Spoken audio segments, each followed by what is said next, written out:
রিদওয়ান আল Javad কোরআন ও হাদিস থেকে আলোচনা শোনাচ্ছেন।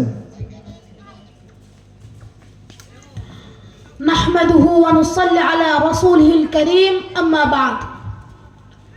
সম্মানিত উপস্থিতি, আপনাদের সামনে আমি ইসলামের অত্যন্ত গুরুত্বপূর্ণ একটি রকম, ইসলামের যে 5টি স্তম্ভ, প্রথম হচ্ছে ঈমান আনা, দ্বিতীয়টাই হচ্ছে সালাত। সালাত অত্যন্ত গুরুত্বপূর্ণ একটি রকম। এই সালাত সম্পর্কে আমি ঈশার নামাজের আগে কিছু আলোচনা করছিলাম, তো সময় সংক্ষিপ্ত হওয়ার কারণে আলোচনা করতে পারিনি। ইনশাআল্লাহ এখন আমি কুরআন ও হাদিস থেকে সালাত সম্পর্কে কিছু বলার চেষ্টা করব ইনশাআল্লাহ। সম্মানিত হাজিরিন, সালাত এটি একটি আরবি শব্দ। বাংলা ভাষায় আমরা নামাজ ব্যবহার করে থাকি। নামাজও বাংলা শব্দ নয়, নামাজ হচ্ছে ফার্সি শব্দ। সালাত বা নামাজের অর্থ হচ্ছে দোয়া করা, প্রার্থনা করা, অনুগ্রহ বর্ণনা করা, আল্লাহর প্রশংসা জ্ঞাপন করা, বা এক কথায় আল্লাহর নিকট কোনো কিছু চাওয়া।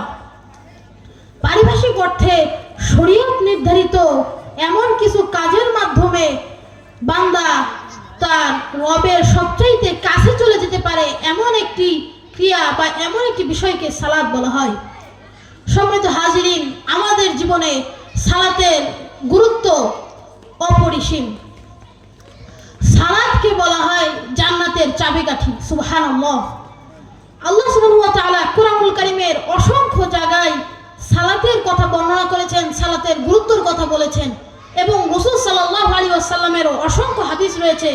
রাসূল সাল্লাল্লাহু আলাইহি ওয়াসাল্লাম তার জীবনের শেষ মুহূর্ত পর্যন্ত এই সালাতকে গুরুত্ব দিয়ে গিয়েছেন, নামাজকে গুরুত্ব দিয়ে গিয়েছেন। সম্মানিত হাজিরিন, আপনাদের সামনে আমি সূরাতুল বাকারার 4 নম্বর আয়াতটি তেলাওয়াত করেছিলাম। আল্লাহ সুবহানাহু ওয়া তাআলা এখানে বলছেন, বিসমিল্লাহির রাহমানির রাহিম, আল্লাযীনা ইউমিনুনা বিল গায়বি ওয়া ইউকিমুনাস সালাহ ওয়া মিম্মা রাযাকনাহুম ইউনফিকুন।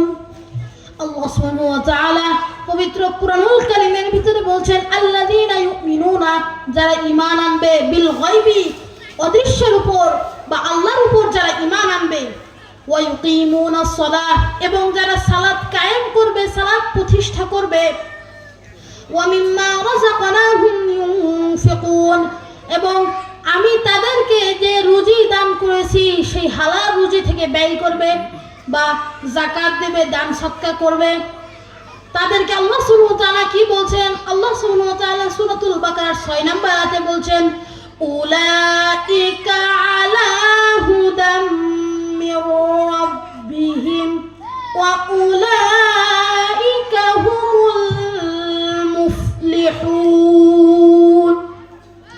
আল্লাহ সুবহানাহু ওয়া তাআলা সূরাতুল বাকারার 6 নম্বর আয়াতে বলছেন, যারা আল্লাহর উপর ঈমান আনবে, সালাত কায়েম করবে এবং পাশাপাশি যাকাত দিবে, আল্লাহ তাকে যে হালাল রুজি দান করেছে সেখান থেকে ব্যয় করবে, উলাইকা, এরা আলা হুদাম মির রাব্বিহিম, তাদের রবের দেখানো সঠিক পথে রয়েছে। সুবহানাল্লাহ। তারপরে আল্লাহ বলছেন, ওয়া উলাইকা হুমুল মুফলিহুন, এবং প্রকৃতপক্ষে এরাই সফলকাম। সম্মানিত হাজিরিন, যারা এখনো বাজারের ভিতরে ঘোরাঘুরি করছেন, সবচাইতে নিকৃষ্টতম জায়গা হচ্ছে বাজার। এই জন্য আমরা আপনাদেরকে অনুরোধ করছি, আপনারা তাফসীরুল কোরআন মাহফিলে আসুন। ইনশাআল্লাহ কোরআন ও হাদিস থেকে আলোচনা হবে, আপনারা অনেক কিছু শিখতে পারবেন, এবং তথাপি আল্লাহ আমাদেরকে সেই আমলগুলি বাস্তবায়ন করার তৌফিক দান করুন, আমিন। সম্মানিত হাজিরিন, আল্লাহ সুবহানাহু ওয়া তাআলা এখানে বলছেন, যদি আমরা আল্লাহর উপর প্রকৃতপক্ষে ঈমান আনতে পারি এবং সালাত কায়েম করতে পারি, আর আল্লাহ যে আমাদেরকে হালাল রুজি দান করেছে সেখান থেকে যদি আমরা দান সদকা করি, শুধু দান সদকা করলেই হবে না, সেই দান সদকার টাকা পয়সা বা আমরা যে সমস্ত কিছু দান করি সেগুলো হালাল হতে হবে। যদি সুদের টাকায় আমরা দান করি বা ঘুষের টাকায় আমরা দান করি, তাহলে কিন্তু আল্লাহ সুবহানাহু ওয়া তাআলার বিধান মানা হলো না, এটা আল্লাহ সুবহানাহু ওয়া তাআলার বিধানের বরখেলাপ হয়ে গেল। এজন্য আমাদেরকে সালাত সঠিকভাবে প্রতিষ্ঠা করতে হবে, নামাজ অনেক সুন্দরভাবে ধীরে সুস্থে কায়েম করতে হবে, নামাজ পড়তে হবে, আর তাহলে আমরা আল্লাহর দেখানো সঠিক পথে থাকতে পারবো। সম্মানিত হাজিরিন, নামাজদের ধীরে সুস্থে পড়তে হবে, বা নামাজের ভিতরে আল্লাহ রাসূল সাল্লাল্লাহু আলাইহি ওয়াসাল্লাম আমাদেরকে 3টি কাজ করতে নিষেধ করেছেন। এই আমি হাদিসটি আপনাদের সামনে বর্ণনা করছি। হাদিসটি হচ্ছে আন আবি হুরায়রা রাদিয়াল্লাহু আনহু قال قال رسول الله صلى الله عليه وسلم ونهاني عن نقرة كنكرة الديك والإقعاء كالإقعاء الكلب والتفات كالتفات الثعلب رواه أحمد। আবু হুরায়রা রাদিয়াল্লাহু আনহু তে বর্ণিত এই হাদিসটি আহমদের 299 নম্বর হাদিস। এখানে রাসূল সাল্লাল্লাহু আলাইহি ওয়াসাল্লাম নামাজে 3টা বিষয় থেকে আমাদেরকে নিষেধ করছেন। 1, মোরগের মতন ঠোকর মারতে নিষেধ করছেন, 2, কুকুরের মতন বসতে, এবং 3, শৃগালের মতন এদিক ওদিক তাকাতে তিনি আমাদেরকে নিষেধ করছেন। সম্মানিত হাজিরিন, কুকুর আমরা সকলেই জানি অনেক নিকৃষ্ট প্রাণী। এখন রাসূল সাল্লাল্লাহু আলাইহি ওয়াসাল্লাম কেন তার হাদিসের ভিতরে বলছেন নামাজে তোমরা কুকুরের মতন বসো না? সম্মানিত হাজিরিন, আমরা যখন অনেকে সেজদা দিই, সেজদার সময় হাত মাটিতে একদম লাগিয়ে দিই, এইভাবে করা যাবে না। হাত উপরে থাকবে আর কপাল আর নাক হচ্ছে মাটিতে লেগে থাকবে। এই জন্য আমাদেরকে সুন্দরভাবে নামাজের ভিতরে আমরা আদব রক্ষা করে বসবো আর সেজদা সুন্দরভাবে দিব। তারপরে আল্লাহ রাসূল সাল্লাল্লাহু আলাইহি সাল্লাম বলছেন মোরগের মতন ঠোকর মারতে। অনেকে আছে নামাজ শুরু না হতেই শেষ করে ফেলে, অর্থাৎ রুকু সেজদার ভিতরে যে দোয়া আছে সেটা সঠিকভাবে পড়ে না, কোন রকম রুকু দেয় তারপরে সেজদা দেয়। এই জন্য আল্লাহ রাসূল সাল্লাল্লাহু আলাইহি সাল্লাম আমাদেরকে দোয়া শিখিয়ে গিয়েছেন, যেগুলো আমরা রুকু সেজদাতে পড়বো। আমি কয়েকটি দোয়া আপনাদের সামনে বলছি। তো রুকুতে আমরা সকলেই জানি সুবহানা রাব্বিয়াল আযীম 3 বার আমরা ধীরে সুস্থে পড়ব। তারপরে রুকু থেকে সামি আল্লাহু লিমান হামিদা বলে দাঁড়াবো। দাঁড়ানোর পরে আমরা বলবো রব্বানা লাকাল হামদ হামদান কাসীরান তাইয়িবান মুবারাকান ফি। রুকু থেকে উঠে কিন্তু একটু দাঁড়াতে হয়, কিছুক্ষণ দাঁড়িয়ে তারপরে সেজদায় যেতে হয়। সেজদায় গিয়ে 3 বার সুবহানা রাব্বিয়াল আলা সুবহানা রাব্বিয়াল আলা সুবহানা রাব্বিয়াল আলা 3 বার ধীরে সুস্থে বলে সিজদা থেকে উঠেও কিন্তু কিছুক্ষণ বসতে হয়, বসে পড়তে হয় আল্লাহুম্মা গফিরলি ওয়ারহামনি ওয়াজবুরনি ওয়াহদিনি ওয়ারযুকনি ওয়াআফিনি। এই দোয়াটা পড়ার পরে তারপরে আরেকটি সিজদা করতে হয়। অথচ নামাজ ইসলামের দ্বিতীয় স্তম্ভ হওয়া সত্ত্বেও আমরা এই নামাজ সম্পর্কে বলতে গেলে কিছুই জানি না। আজকে আমাদের সমাজ হারিয়ে গিয়েছে, তাদের ভিতরে কোরআন হাদিসের যে চর্চা করার যে বিষয়টি সেটি নাই। আজকে আমাদের ভিতরে অনেক ভেদাভেদ। একজন বলে যে নামাজ পড়তে হবে বুকে হাত বেঁধে, আরেকজন বলবে নাভির নিচে, আরেকজন বলবে রফুল আদান করবা, আরেকজন বলবে রফুল আদান করা যাবে না। এইভাবে আমাদের সমাজে নামাজ সহ আরো অন্যান্য আকীদা বিশ্বাসে প্রচুর পরিমাণে মতভেদ রয়েছে। আর আমরা ছোটবেলা থেকেই দেখে এসেছি যে বাপ দাদারা যা করে আমরাও তাই করব। কোরআন হাদিসে কি আল্লাহ রাসূল সাল্লাল্লাহু আলাইহি ওয়াসাল্লাম বলেছেন, আল্লাহ কি বলেছেন কোরআনের ভিতরে, সেই কথা আমরা দেখি না। অমুক হুজুর যাই বলবে সেটাই সঠিক। এই জন্য আপনারা কোরআন হাদিস থেকে রাসূল সাল্লাল্লাহু আলাইহি ওয়াসাল্লাম বলেছেন তালাবুল ইলমি ফারিদাতুন আলা কুল্লি মুসলিম, প্রত্যেক মুসলমানের উপরই জ্ঞান অর্জন করা ফরজ ওয়াজিব।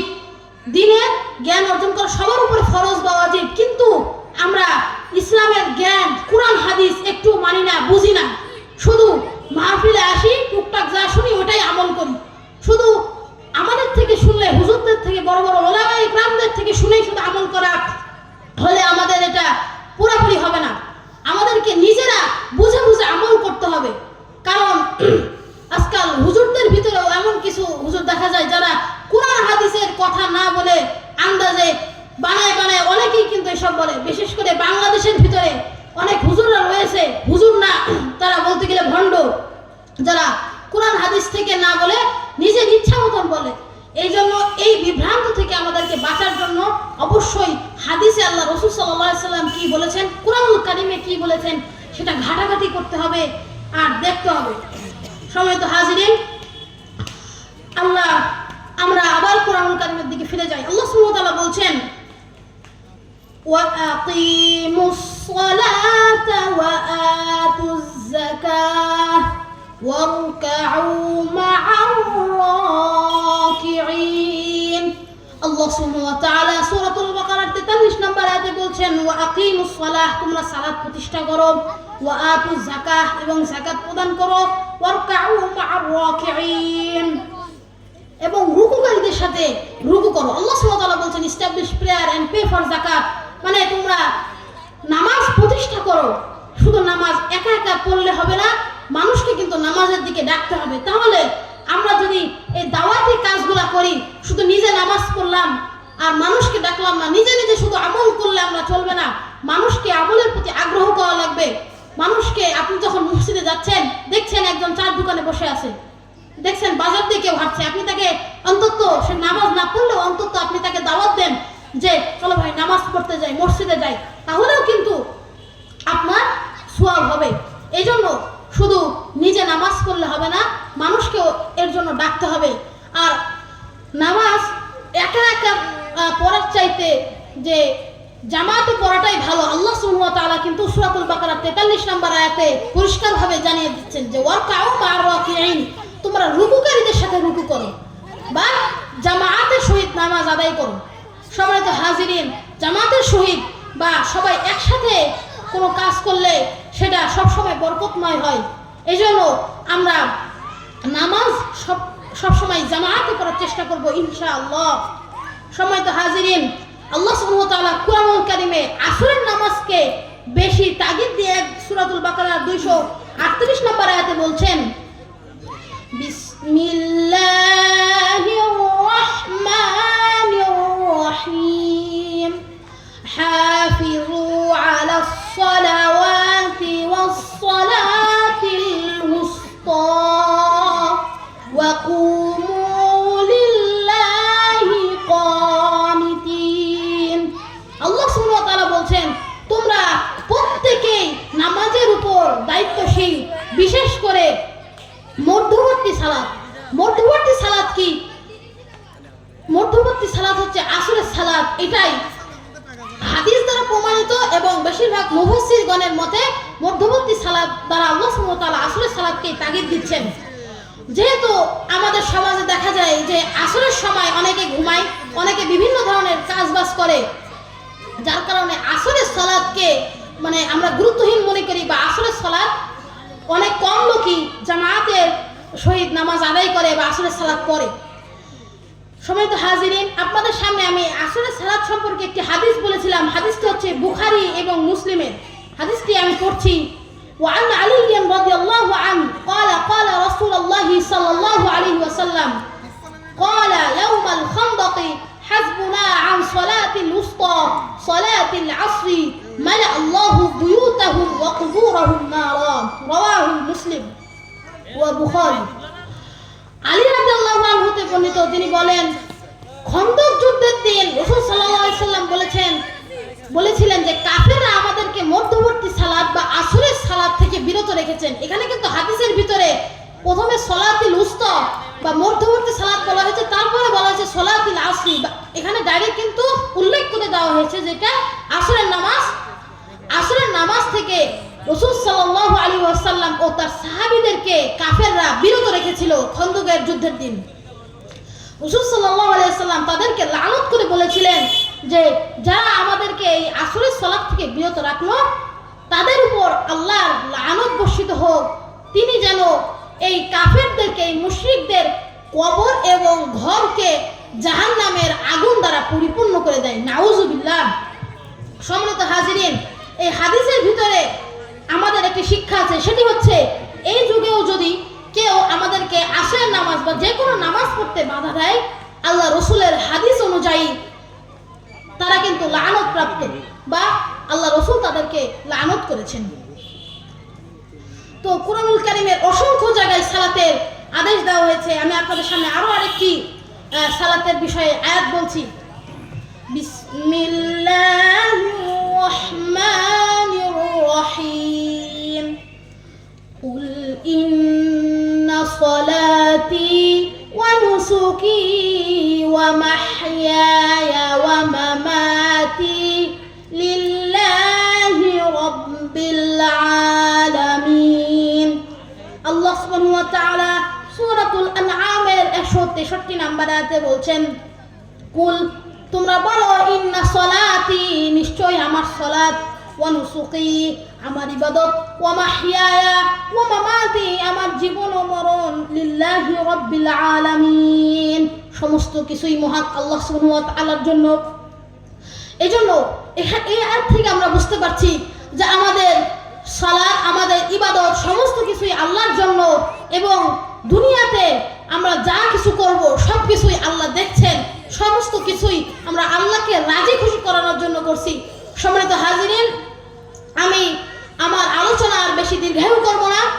তো আমি আপনাদের সামনে ছোট মানুষ হিসাবে যেই সমস্ত কোরআন কারীমের আয়াত বললাম এবং দু একটি যে হাদিস বললাম, আল্লাহ সুবহানাহু ওয়া তাআলা আমাদেরকে এই হাদিস এবং কোরআনের আয়াতের উপর আমল করার তৌফিক দান করুক, আমিন। সম্মানিত হাজিরিন, পরিশেষে একটি কথাই বলবো যে আমরা বেশি করে সালাতের গুরুত্ব দেই। নামাজ আমাদের জীবনে অত্যন্ত গুরুত্বপূর্ণ একটি বিষয়। আর ইসলামের দ্বিতীয় স্তম্ভ, ইসলামের যে 5টা পিলার আমরা বলি, সেই পিলার সমতুল্য ইসলামকে আগলে রাখে যে 5টা জিনিস, সেটার ভিতরে 2 নম্বরে হচ্ছে নামাজ পড়া। এই জন্য নামাজকে আমাদেরকে প্রচন্ড গুরুত্ব দিতে হবে। নামাজ যদি আমরা না পড়ি তাহলে কিন্তু আমরা আখিরাতে গিয়ে আল্লাহর কাছে ধরাশায়ী হয়ে যাব, আল্লাহর কাছে আমরা কোনো জবাব দিতে পারবো না। এই জন্য সম্মানিত হাজিরিন, আমাদের জীবনের সমস্ত আমল যাতে আল্লাহর জন্য হয় এবং আমরা নামাজ যাতে গুরুত্ব সহকারে আদায় করতে পারি, আল্লাহ আমাদেরকে সেই তৌফিক দান করুক, আমিন। ওয়া আখিরি দাওয়ানা আলহামদুলিল্লাহি রাব্বিল আলামিন। মা আসসালাম, আসসালামু আলাইকুম ওয়া রাহমাতুল্লাহ। ওয়া আলাইকুম আসসালাম ওয়া রাহমাতুল্লাহি তাআলা।